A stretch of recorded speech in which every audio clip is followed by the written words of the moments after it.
Welcome to the Organic Wine Podcast.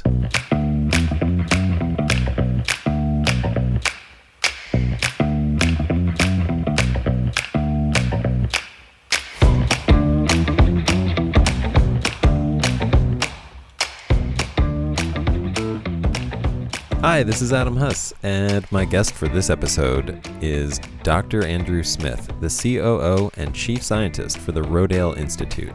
When I started my winery here in South Central Los Angeles, I knew that the number one priority for it would be that all of our wines would be made with organically grown grapes. To better explain why organic is so important to wine, I started doing a lot of research on the benefits of organic viticulture. Like so many things in life, this led me on a journey, and that journey took me full circle back to my childhood, where I discovered that I had grown up in the same state with the nonprofit that was the birthplace of the organic movement, and that has been the global leader at the forefront of the science behind and promotion of organic agriculture ever since. The Rodale Institute has conducted decades-long comparative studies on the results of organic farming versus conventional farming. They have and continue to accumulate the science-based data that can answer some of the biggest questions facing our world today. Questions like, what kind of agriculture is the most productive during droughts? And what kind of agriculture sequesters more carbon? What kind of agriculture produces the most nutritious food? And can we feed Earth's billions of human inhabitants without using chemical fertilizers and pesticides? As well as, can you use marijuana as a vineyard cover crop? Okay, maybe that one's not quite as important as some of those other questions, but don't you want to know? In this interview with Dr. Andrew Smith, you'll come to realize that the work he is doing at the Rodale Institute is about more than just improving agriculture around the planet. It's about human survival. And there is hope. Enjoy. Dr. Andrew Smith, thank you so much for talking with me today. I'm glad to be here. Thanks for having me. So you are the COO and Chief Scientist for the Rodale Institute, right? Yes. Okay, so I didn't mention this before, but I'm actually from Pennsylvania, born and raised. But I had to come all the way across the country and start a winery and a podcast about organic wine to discover the Rodale Institute. It was in my backyard my entire childhood. Where in Pennsylvania were you raised? I'm from a little town called Fayetteville, which is near Gettysburg, sort of west of Gettysburg. Yep. South Central. Chambersburg is the bigger town where I went to high school. Yeah. And so I was just thrilled to discover you guys and wish I had known about you sooner. Of course, my priorities were different as a kid, but you are basically where organic began in this country. Is that accurate? Can you talk a little bit about the history of the Rodale Institute and what it does now? Yeah, absolutely. So the Rodale Institute, the namesake of Rodale Institute is J.I.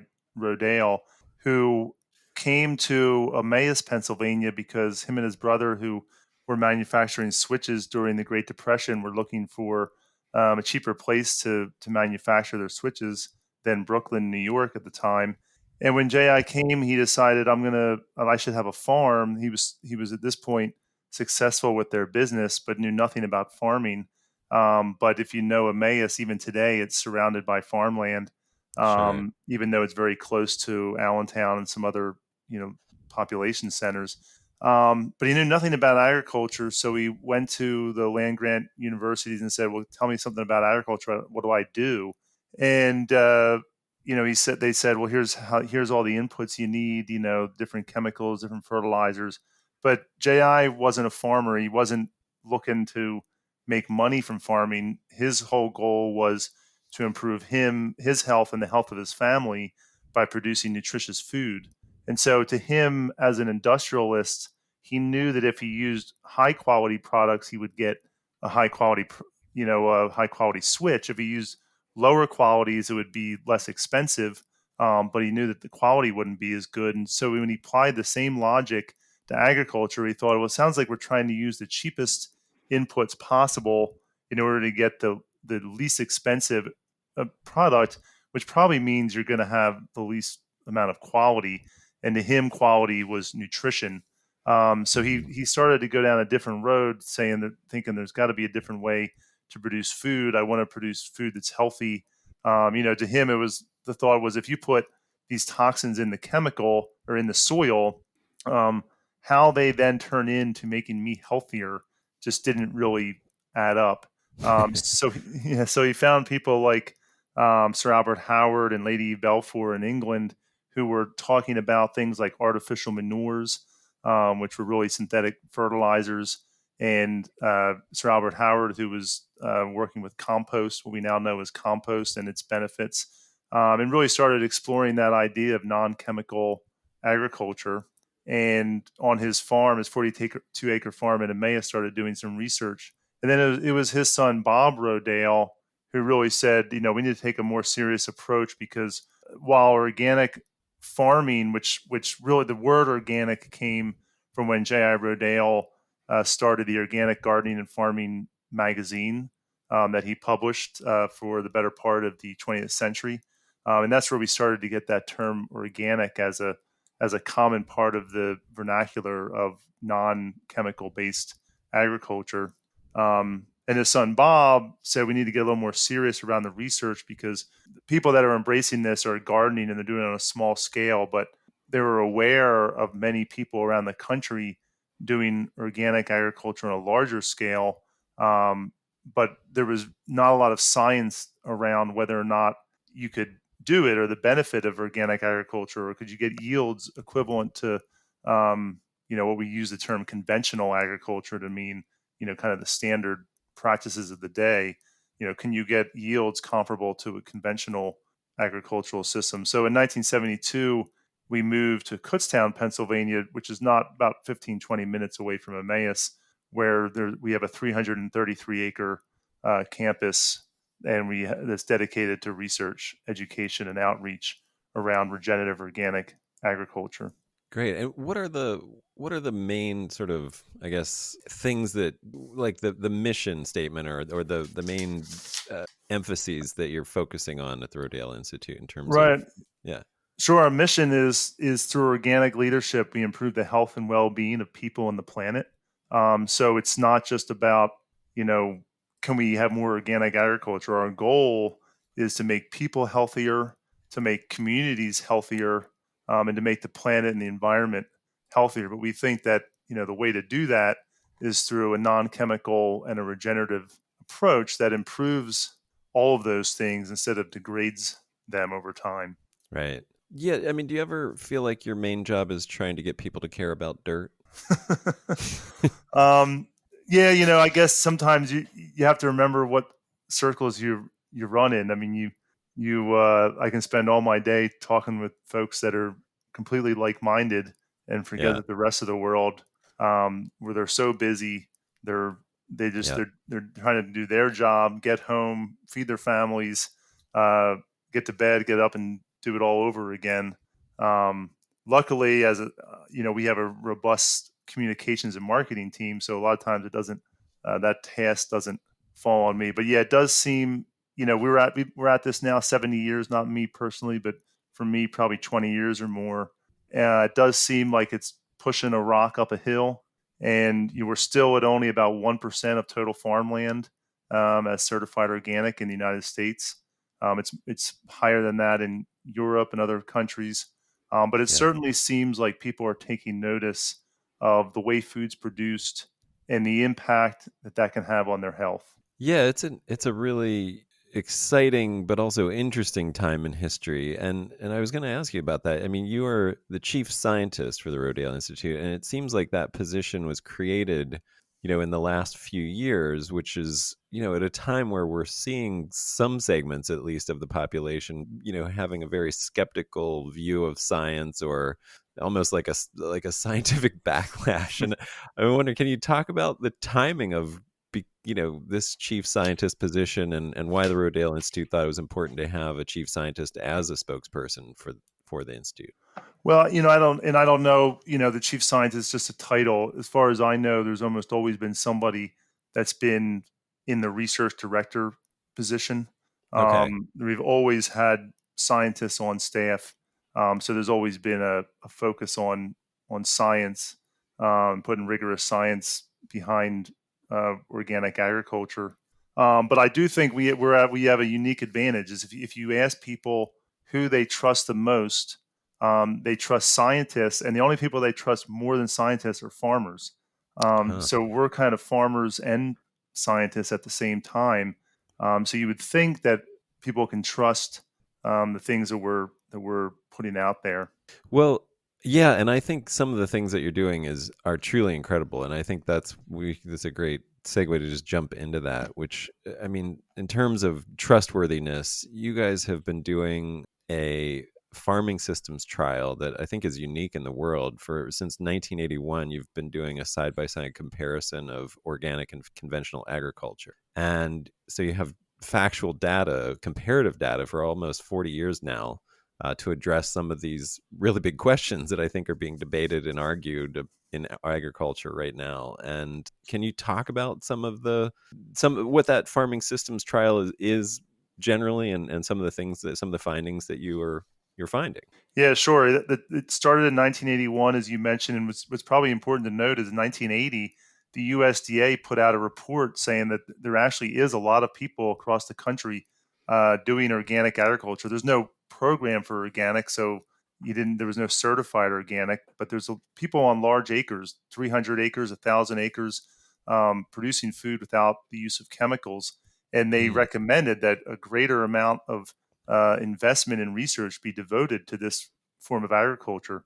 The U.S. government had virtually little to no investment in organic agriculture for the next 20 years or so. But Rodale Institute and Bob Rodale specifically got to work the next year. In 1981, created the Farming Systems Trial, which is a side-by-side comparison of organic and conventional field crop production. And it was really started to really answer that question: can you produce food um, using organic inputs that have yields that are comparable to our conventional or standard or chemical approach? And what they did is they looked at it and they said, okay, we're going to take a livestock system because we recognize that a lot of uh, farmers, the way they can grow crops effectively without chemicals is they can recycle uh, nutrients like manures back into their system. There was a legume system, which is one that literally has had no fertilizer put down in the 40 years, and it's looking to really wanting to answer the question: could you use leguminous plant-based fertility measures such as clovers and vetches and alfalfa as sources of fertility? And then there was what we call the conventional, which is the standard approach where we're using uh, soluble salt-based fertilizers and insecticides, and all of these recommendations for what is the appropriate things to use all come from uh, university extension. And it's the same recommendations they would make to all farmers across the state on what seed varieties, what chemicals are the appropriate, and what rates there are appropriate. So those are the three systems. so Um, so there's the sort of a composted version that's organic, a mhm, just a just cover crop version, the right, legumes, right? And then the conventional. right. And you guys aren't like shorthanding. Obviously, you're dedicated to organic values, but you're not shorthanding that conventional system. You're going by the book, by what you're getting recommendations straight from a university, and that changes over time as new things are found and new practices are adopted. Even in conventional, you're changing that. You're not still just spraying DDT on everything from whatever, right? Right. Yeah, we have. I mean, we're using seed coatings, which are the majority of farmers are using, and fungicide and insecticide seed coatings. Um, in 2008, GMOs were added into the conventional systems, not the organic systems, because GMOs or genetically modified organisms aren't allowed in organic production. Right. So we now make repeated sprays of uh, herbicides over top of those crops throughout the season so we can have highly effective weed control.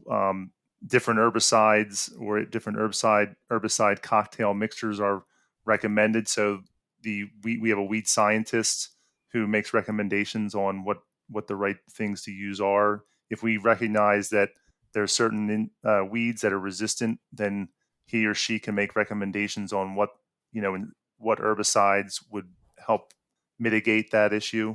Um, So you're Yeah, as careful with the conventional plots as you are with the organic plots. Like it, I want to emphasize that because I think it could be easy to imagine short-handing the thing that you want to show is lacking in some way, or that you're trying to, yeah, it could I could see skepticism around that, but yeah. just emphasizing that you guys clearly are being very careful Well, if about that. anything, we're shortchanging the organic because both of the systems in the organic are a closed system. So we're we're composting dairy or cattle manure that we assume a farm would have, and then putting that back into the soil.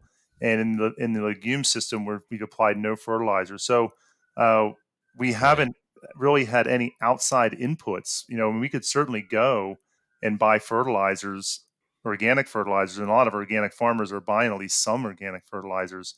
And so that's one of the questions we have now after 40 years is, should we make any small changes to the systems to reflect what farmers are doing now? Because certainly an organic farmer today is a little bit different than an organic farmer 40 years ago. There's more tools available to organic farmers than other farmers had 40 years ago. Yeah, and I mean, just I imagine just combining those two, which is probably something that people would likely do. They would use both the leguminous for fertility, as well as use a animal based compost or things like that. If they had access to animals on the farm, they wouldn't be doing one or the other, and so you'd have that a sort of a double whammy. I'm guessing, right? Right. And we did something similar to that at a new trial. It's called the Watershed Impact Trial. It's about an Hmm. hour south of us on the Stroud Preserve. Since you're from Pennsylvania, maybe you know Yeah. Westchester, Pennsylvania, Sure. um, Yeah. where we put field scale plots at scale, or field scale plots at slope, I should say. So we have like an 8 to 12% slope, I believe, on those fields, and we can start to measure things like erosion potential, as well as with the work with help from the Stroud Water Research Center, we're actually start to measure water quality, so we can start to see the impacts of both the organic and the conventional systems, and how the nutrients and chemicals that are in those systems might ultimately lead to the water that ends up in the streams downstream from the fields. So we're Oh excited about wow. that project, but that's an example where we're not assuming a livestock operation, so we don't have a perennial phase where we're growing forage for animals. It's all field crop, but we've included compost as a component, and all the cover crops that we normally use in the organic system. Wow, that's great. I mean, as I was reading about some of what you're doing, and just already the findings, which I want to ask you about next. But I mean, part of well, let's just start with that. What are you finding? Like, what over the 40 years? What are some conclusions that you feel pretty strong about making from the trial? Right. And I think that, you said 40 years, that's really the benefit. We really see ourselves as being able to sustain a trial like this, and others that we've started, because we're not set in a typical university system where, I have 2 or 3 years to do a field study, a couple of years to do a lab study and get my PhD. We can look at what happens over a decade or more decades, and it isn't surprising to soil scientists, but the first 4 years, we saw no difference in the soils. The conventional systems out yielded the organic systems for the first 4 years. Although I would say there's a lot of interest right now in transitioning. So if we go back and look at those 4 years, we can see some of the crops like soybeans actually did fine during the first 4 years, but crops like corn, which are uh, dependent on high levels of nitrogen, suffered during those first 4 years. But from Hmm. year five till today, there's been no difference in yields between the livestock based system and the conventional system. In the legume system, um, while it has lower yields, it wasn't, it wasn't substantially lower.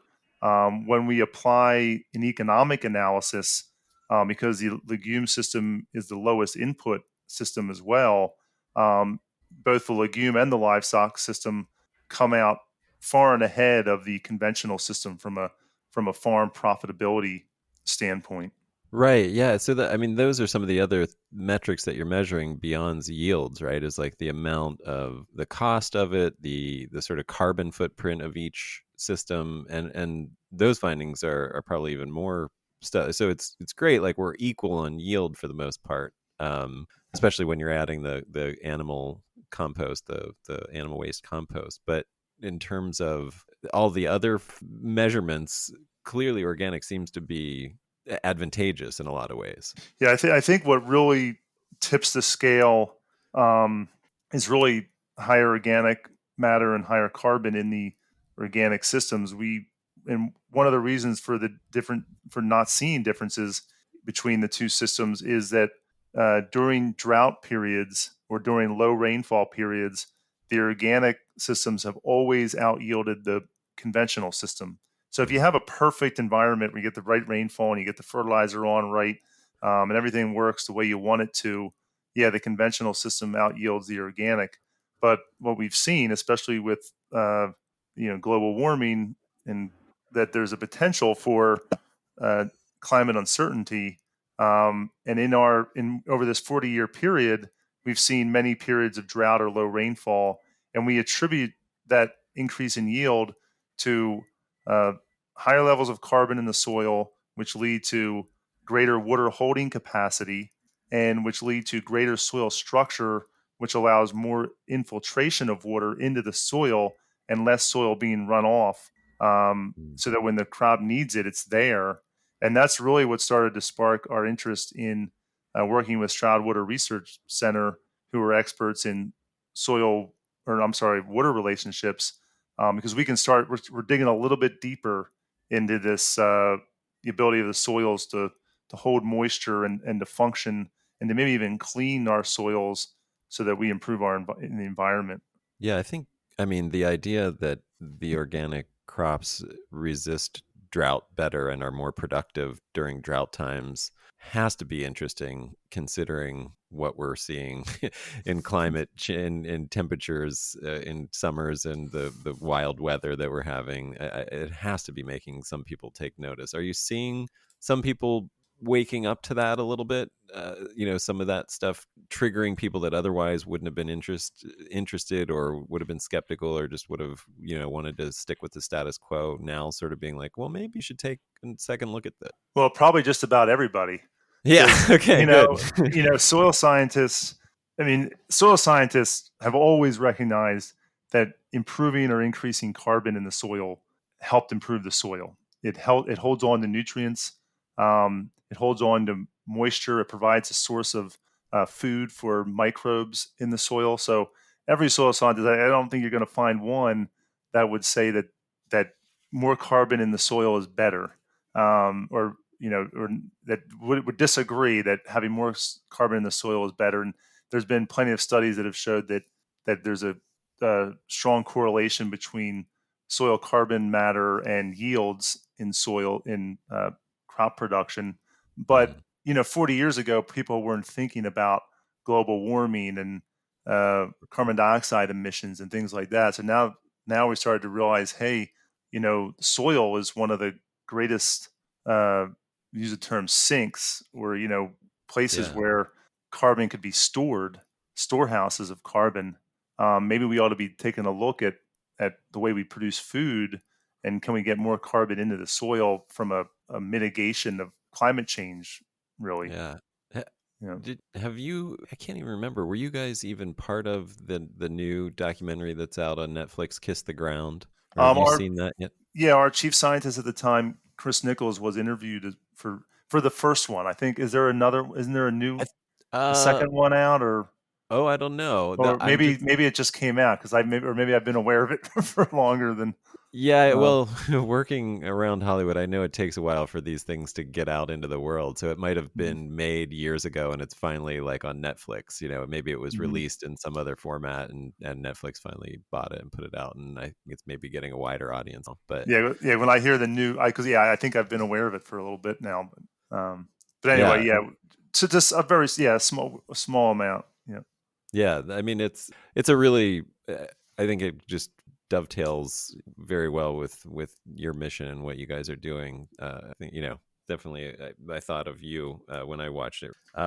So let me ask you a big question as a result of these kind of studies that you're doing. Can we feed the billions of humans on Earth with just organic agriculture? Well, we believe you can, and there's a couple, probably points about it. One is, you know, if you were to apply organic agriculture right now, some people suggest that there's a yield drag or you produce less using organic systems. Our trial here suggests that it's not true, but if you look at trials, similar trials globally, there does seem to be a reduction in yields using an organic system.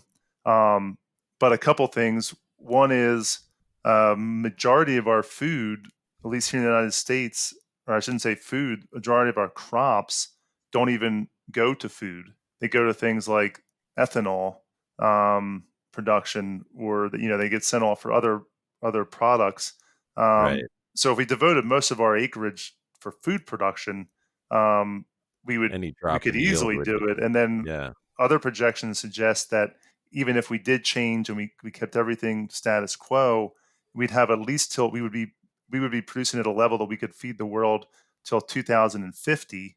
And I would also say that we've made such little amount of investment in time and money in organic or regenerative agriculture compared to our standard forms of agriculture, that we're gonna increase yields just through investment in. I think the biggest thing we need is investment in knowledge and understanding.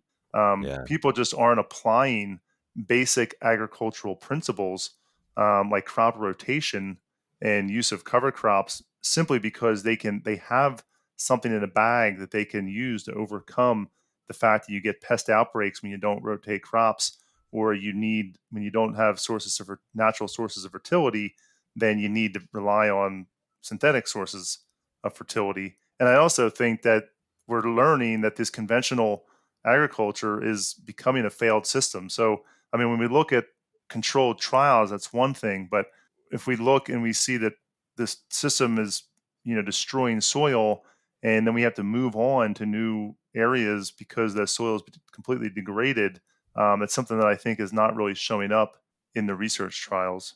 yeah. That's amazing. Yeah.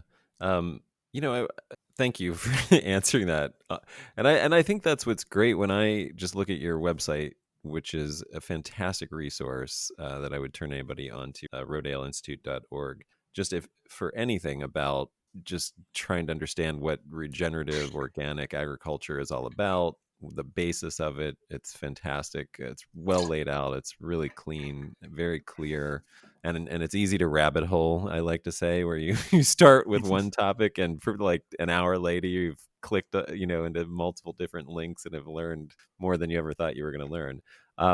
But also you're very open and honest with all the data that you get. So sometimes it's even surprising, like a the conventional system in the farm system trial might do better in one metric than the other systems, and that's all equally reported. It's not it's literally just facts. It's not biased facts. I mean, obviously you guys come with a perspective and an emphasis, but I think that's what's great about it. It's real honest and open source of information based on the studies that you're doing. Very scientific, of course. I um appreciate you saying that. If you don't mind me commenting, I no, can't. please. Thank you for commenting on our website. Although I can't take any credit for that whatsoever, but we have a great communication staff that does that. But I think it's worth pointing out that our CEO Jeff Moyer often points out, we don't sell anything. We have the worst business model in the world. We give everything away for free, Yeah, and that's our goal. And the only thing we have is our reputation. yeah, We started an organic consultancy, and we sell nothing. I mean, they walk onto your farm. These consultants walk to your farm with one purpose, and that's to help you uh, improve your farming by becoming organic, with the goal of getting a price premium, improving their land base, and becoming more profitable and successful. But the majority of rhetoric and information are coming from places that are selling something, right. and you know and potentially are biased because they have a strong interest in you believing that organic can't feed the world, because with organic, I mean, we're basically saying you don't need as many inputs, and therefore, it's these inputs that are getting farmers in debt and leading to the highest rates of suicide in the United States and globally, that we've seen in any um, any profession. So Wow. I just wanted to point that out, that our reputation and being non-biased and being able to work with collaborators and partnerships is really the backbone of our organization. Yeah, that's great. That is a good point. And I just wanted to transition, since this is the organic wine podcast. So obviously, the emphasis of the institute is mainly on annual crops and livestock, since those are, I'm sure, by far the largest forms of agriculture in the. But do you have any studies about perennial crops like grapes, and how, or do you have any sense of how the findings that you of your studies might apply to perennial crops? Well, we have an interest in perennial crops. We've had an organic orchard for a period of time here. Okay. Um, Grapes, although they're starting to increase in popularity in Pennsylvania and areas along the east coast of the United States, have never really um, been a major crop. Yeah. I personally grow raspberries, blueberries, and blackberries at home, and I think it's one of the principles of regenerative agriculture that, so part of the word, you've heard we've used the word sustainable, and then J.I. Rodale coined organic, and really Bob Rodale was the person who started using the term regenerative, to talk about regenerative agriculture. And a permanence was one of his principles, and Hmm. he always said you should apply it to the land, you should apply it to yourself, and you should apply it to your communities and spiritual aspects as well. Um, but so that's something that we're looking at. We think that that's probably critically important. These perennial systems like grapes, um, to be able to be in place, and we know of some vineyards that are doing what we would probably call regenerative organic agriculture. You could, you certainly can be using plants at different times of the year as sources of fertility, like legumes, to stabilize soils. Um, Maybe it's not advised in grapes, but for our blueberries, for example, we use heavy amounts of wood mulch to control weeds, which also provides sources of fertility and keeps moisture in. We know of farmers who are introducing livestock into their vineyards and perennial systems. So I think that for a long time, the the barrier was the mechanization, and um, and how to introduce all these things together. It might even be better in these perennial systems that are already using have higher labor, and there isn't mechanized harvesting and things like that. Yeah, and for sure, the soil science still applies, regardless, in terms of the findings of fertility and just what the cover crops and composting and all the other, the lack of chemical inputs to the soil microbiology, I'm sure applies across the board.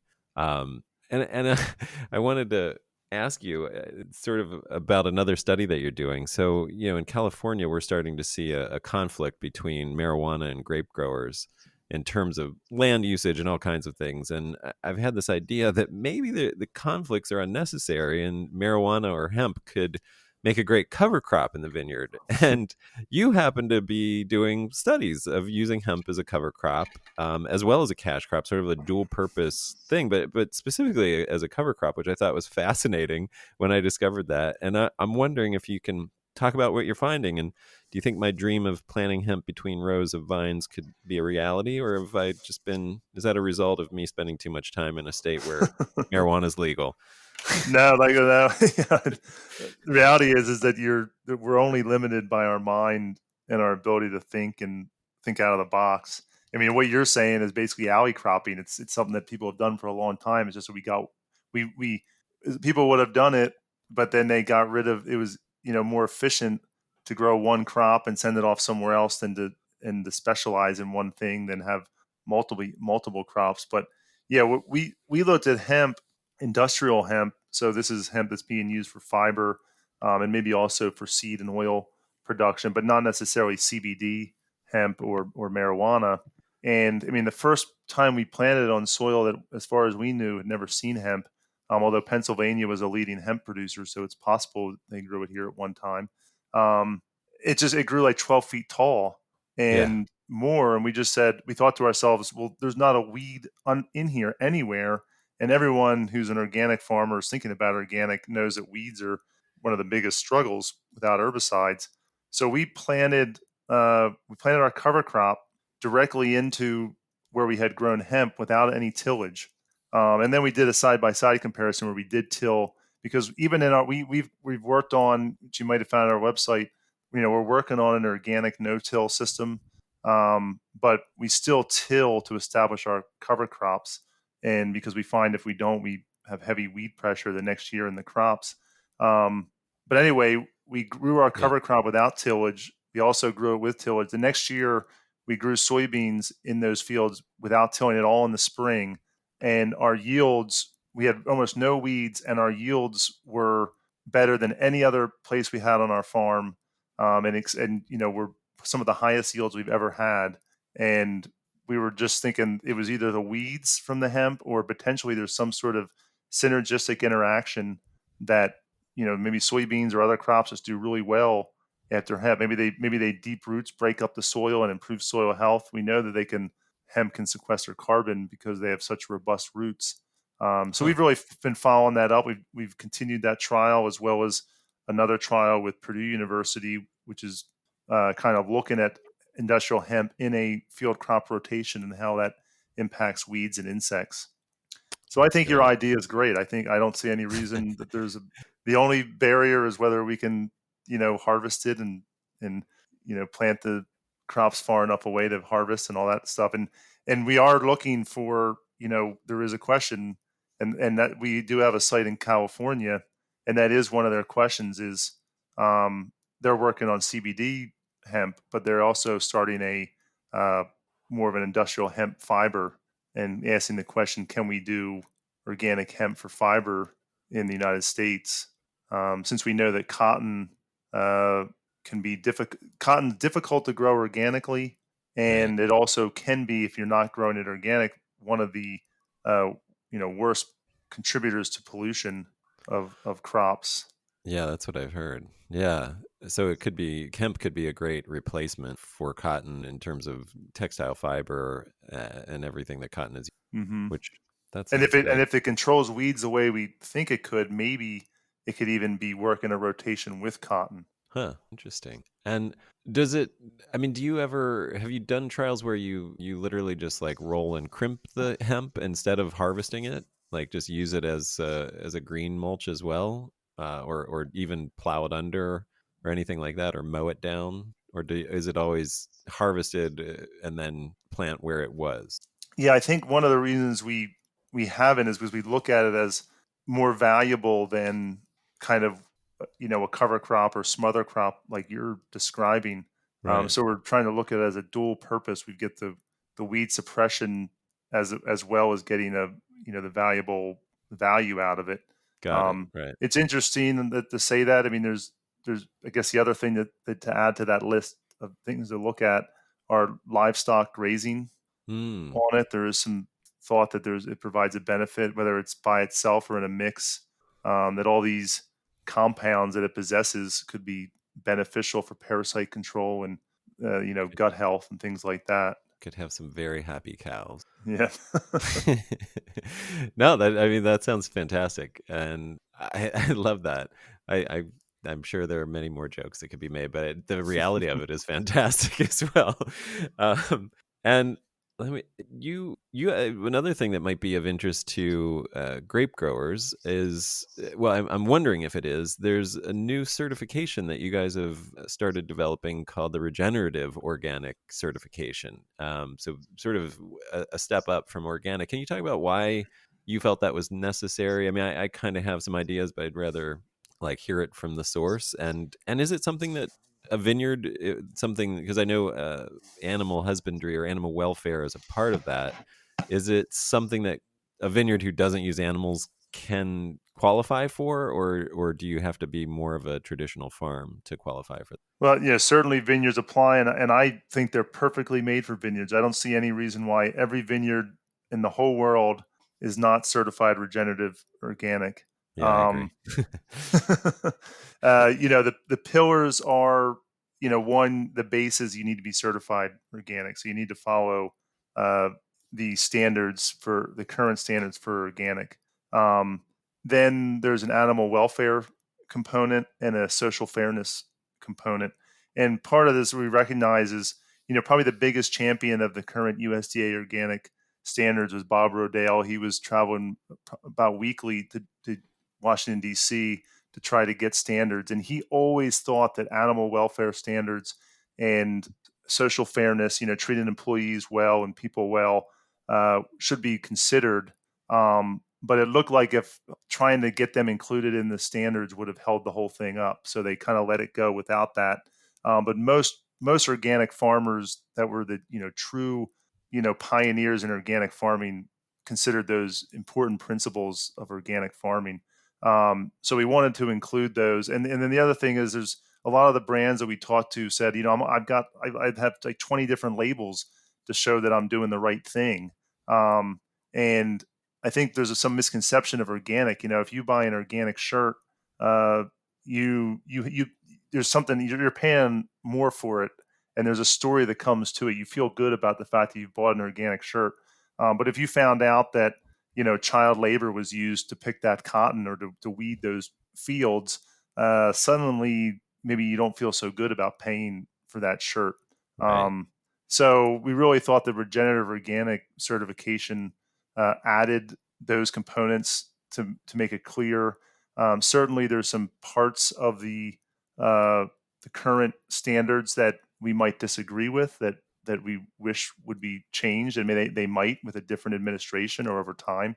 Um, but so some of those were around animal standards, and we actually think that a lot of really hardworking organic farms are struggling to be competitive in a marketplace because the organic standards aren't being, they're not uh, being implemented as intended. And some of those farmers could become regenerative organic right away because their practices are, meet all the standards, and then that might help them to capture an increased price premium for their product or differentiate themselves in the marketplace. But we think of regenerative agriculture as a way to initiate continuous improvement. And the way the standards are written now, I mean, we support and think that organic standards is really important in the industry. But it's really kind of like you set a bar and you say, as long as you can jump over this, um, then you're good to go. But that's kind of boring. I mean, if you watch the Olympics and just set one bar in the high jump and didn't continue to increase it to see who could win and jump over the highest, it wouldn't be very exciting. And so you move from a bronze to a silver to a gold.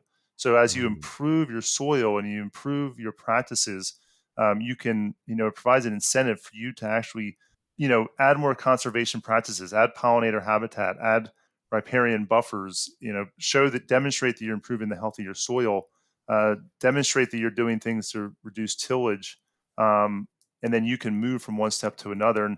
And because tillage is I think one of the barriers that farmers are going to face.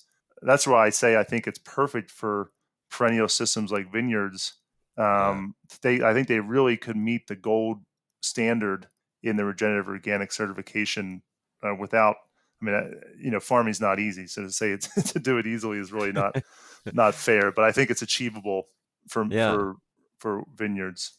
That's great. So it does incentivize people to continue to strive to continue to improve and innovate and experiment with new better practices, which will just ultimately lead to more problem solving for everyone when you have that sort of layered level where you can rise up and be recognized for doing more and more, better and better in those. Great. And you alluded to the fact that this works with, I believe, a lot of the existing certifications, like the animal welfare certifications, I think it's like a live certification. I'm trying to remember off the top of my head from looking at the information about this, but it's trying to eliminate duplications of these things, right?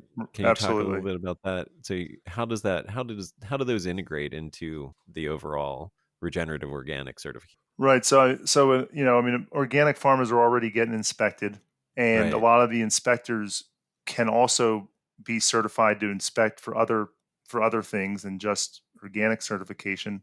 And we didn't want to try to add more roadblocks. So, if you have an animal welfare certification, if you have your organic certification, and you have some sort of social fairness certification, you've already done all the work. You're already doing all the work, and you would just need to submit that to your certifier to show that you've met all those standards. And I'm sure they're going to charge an extra price on top of it for doing the paperwork and for an additional inspection. But we think that a lot of people they're already doing that, so it really doesn't add too much additional work. And then like we've said, a continuous improvement. We're hoping that some people will say, geez, I'm so close. If I just did X, Y, or Z in my animal welfare program, then I would, you know, this gives them an incentive to say, geez, if I just did this thing or that thing, then I could actually meet the animal welfare standards, or I can meet the social fairness standards. And so that we're hoping that it'll, in addition to some people that are already doing it all, it'll cause some people that are actually organic to just maybe have a reason to take the next step and Yeah. improve things. Well, I'm so glad this has been done because I do think, especially, I mean, obviously animals do get integrated more and more into the better forms of viticulture, in terms of using them to graze, to deal, instead of using herbicides, you've got a flock of sheep that also are fertilizing and adding all the benefits of their walking through the vineyard and pooping and doing all the things that they do. Hmm. But then I feel like the labor aspect has been so long neglected and is such a, it's so tied to sort of the labor issues that are inherent in migrant labor practices in California and the West Coast in general. I think it's just such a needed and wonderful thing, to anything that will help improve and focus attention on that, and the importance of it to being part of a holistic system, that it's, I think it's that idea, like sustainable. I mean, for a long time, I think organic has been criticized because it doesn't deal with water, like the way water gets treated, or the way animals get treated, or the way the humans that work in those fields get paid and treated. And I think it's just a wonderful thing, because those really are all, if you have the value of producing organic food, like you said, it's just absurd to think that you could do that in a way that exploits people. um, Hmm. so I think it's fantastic. I hope it becomes the new gold standard for certifications, really, and literally and figuratively. And I've already mentioned your website, rodaleinstitute.org, and I do hope people check that out. I mean, it's becoming clear that to more and more people, as you said, pretty much everybody now, that the problems you guys are trying to solve at the Rodale Institute aren't just about better farming, but about human survival. As someone like you at the front lines, facing some of the largest problems we have through agriculture, through an agricultural perspective, can you send us off with any hope, any oh, anything that we can cling to as positive changes that you might see coming or happening already, or ways that we can make changes? Right. Yeah. Thanks for using that word hope, because I think it is a message of hope, and that's really what I mean. I don't know if it sounded like that way through the interview, but what we're looking for is solutions, not pointing out the problems. Um, and you can we're at a real turning point. I mean, you can really see that there's a real turning point. People are recognizing that we need to do things differently. Um, I think we're getting to a low point on chronic disease in this country, where we just can't possibly continue down the road that we're going. We need to change. We need to, produce healthier food. People need to eat healthier. We need to change our lifestyle, and I think we're on that road. I hope we're on that road. But yeah, there's been just real interest recently, and so I think that road, we're really starting down that road, even though it's been over 70 years since we've been walking that journey. Others are now starting to take the walk with us. That's great. Yeah. Well, thank you so much for, helping us understand a little bit more about what you're doing. And I'm, very excited by the work that you're doing. We could probably talk for a long time because I'm fascinated by everything that you're doing. But I really appreciate your time. Thanks so much for coming on and talking Yeah, through. and, This has and been thank you great. so much for the opportunity to be on and talk with you today. Absolutely. My pleasure. Keep up the good work. All Look right, forward thanks so to much. seeing more. Absolutely.